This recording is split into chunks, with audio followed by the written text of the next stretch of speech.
Pemirsa, setelah menggeledah kantor Bank Indonesia dan ruangan Gubernur BI pada 16 Desember lalu, penyidik KPK melanjutkan aksinya dengan menggeledah kantor Otoritas Jasa Keuangan OJK pada Kamis 19 Desember. Sejumlah alat bukti berupa dokumen elektronik dan surat dikumpulkan terkait dugaan korupsi penyaluran dana tanggung jawab sosial perusahaan atau CSR Bank Indonesia BI. Meski demikian, belum ada tersangka yang ditetapkan dalam kasus ini. Mengapa bisa demikian? Selain itu, apa saja yang disasar KPK dalam penggeledahan seperti ini? Untuk membahasnya telah bergabung bersama kami mantan Wakil Ketua KPK Saud Situmorang. Assalamualaikum, selamat petang Pak Saud. Halo, selamat petang. Gimana, Mbak? Pak Saud, kami ingin mengetahui mengapa belum ada tersangka yang ditetapkan dalam kasus ini. Ya, itu mungkin taktiknya mereka, strategi mereka yang which is itu mungkin ada style yang berbeda dibandingkan sebelumnya.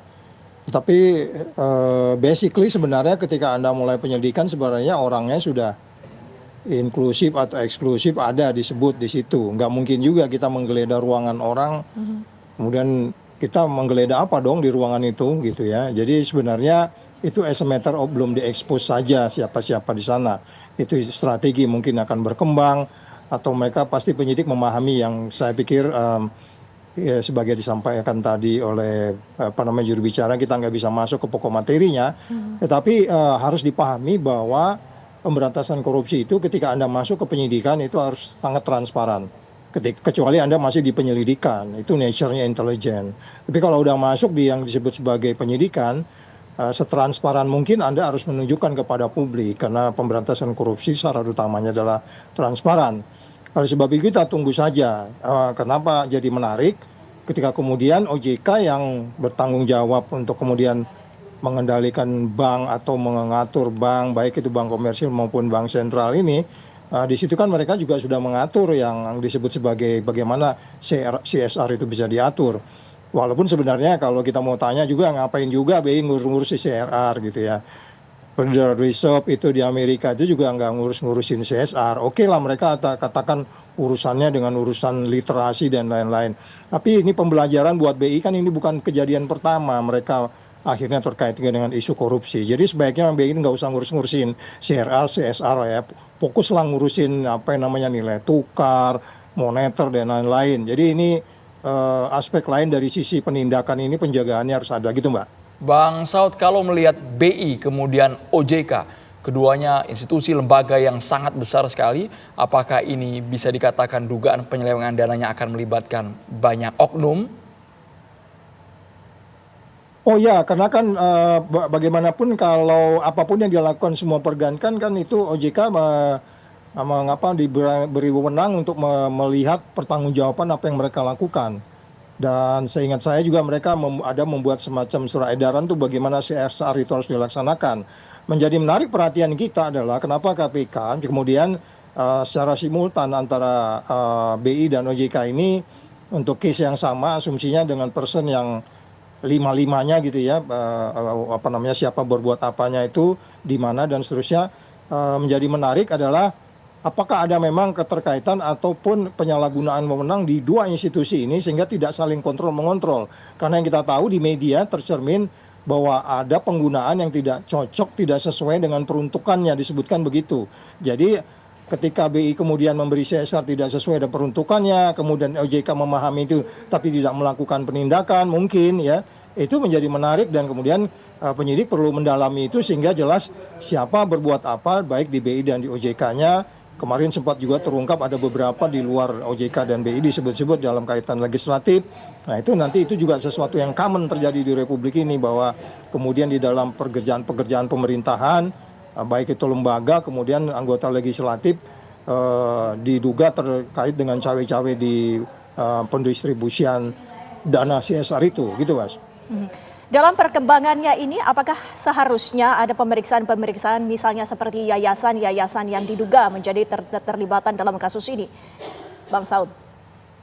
Oh iya dong, itu kan yang penerima nanti akan terlihat bagaimana, kan ada kriteria waktu memberi. Kemarin dalam satu ekspos kan itu di Rut BI-nya itu mengatakan mereka memakai sistem sistem yang bagaimana mereka pakai, Pak, menyelaksanakan good corporate governance nggak gitu kan, bagaimana yang disebut sebagai upaya memberikan sesuatu sesuai dengan kriteria-kriteria yang mereka pakai, bagaimana kriterianya, dan kemudian sempat juga waktu itu penyidik ya, direktur salah satu direktur penyidikan itu menyebutkan bahwa ada dugaan uang itu tidak diberikan dan dengan jumlah yang pas. Jadi baik itu sasarannya dan jumlahnya, mungkin ini menjadi sebuah isu besar di dalam kasus ini, Mbak. Bang Saud, biasanya kalau dari pengalaman Bang Saud, pola modus menyelewengkan dana CSR itu seperti apa, Bang? Iya, pengalaman kan harus ada karena itu kan yang uang negara ya. Kita nggak tahu nanti case-nya itu di pasal berapa, saya belum tahu tuh, pasal 2 kerugian negara, penyalahgunaan wewenang, atau nanti isunya di suap atau dan lain-lain. Tetapi yang kita pahami semua proses yang dianggap kalau kita pasal 2 pasal 3 ya itu nanti ya. Itu kan kalau dia tidak melakukan perbuatan yang dinilai melanggar hukum atau undang-undang. Undang-undang itu adalah peraturan-peraturan termasuk di dalamnya. Jadi ketika kemudian ya sudah pasti ini dapat dibayangkan ini laporan masyarakat, kemudian laporan masyarakat kemudian didalami bahwa tidak sesuai atau melewati wewenangnya atau berbuat tidak berbuat, sehingga atau kemudian tidak sesuai dengan peruntukan dan seterusnya, kemudian jumlahnya juga nggak cocok. Ini memang ada banyak masalah yang bisa kemudian kita analisis dalam kaitan kenapa dilakukan penindakan oleh KPK. Jadi sekali lagi prosesnya menjadi menarik, nanti akan terlihat dari proses itu akan terlihat apa yang dilanggar, siapa yang ambil kebijakan, kenapa itu dilanggar, siapa yang paling dominan di situ, bagaimana peranan pengendali, siapa pembuat aturan, pengambil keputusan. Karena salah satu ekspos dari BI kemarin kan menyebut mereka sudah melaksanakan sesuai dengan aturan, sesuai dengan ketentuan. Kalau sesuai dengan ketentuan dan aturan, berarti mungkin tidak lagi di pasal 2 atau pasal 3, mereka tidak melakukan menyelewengkan jabatannya, tentu lebih kasus yang lain. Jadi ini menarik untuk kemudian dikembangkan. Apakah itu menjadi penyebab kemudian mereka belum bisa menentukan siapa yang terkait di situ? Saya pikir itu hanya penyidik. Tetapi ketika penyidikan itu mulai dilakukan, tentu itu kan sasarannya orang. Kita bukan mau geledah ada uang yang hilang di laci gitu ya. Kemudian kita mau lihat berapa lagi uang di laci, enggak. Kita melihat siapa berbuat apa di sini. Jadi siapanya sebenarnya sudah jelas, tapi memang belum diekspos gitu.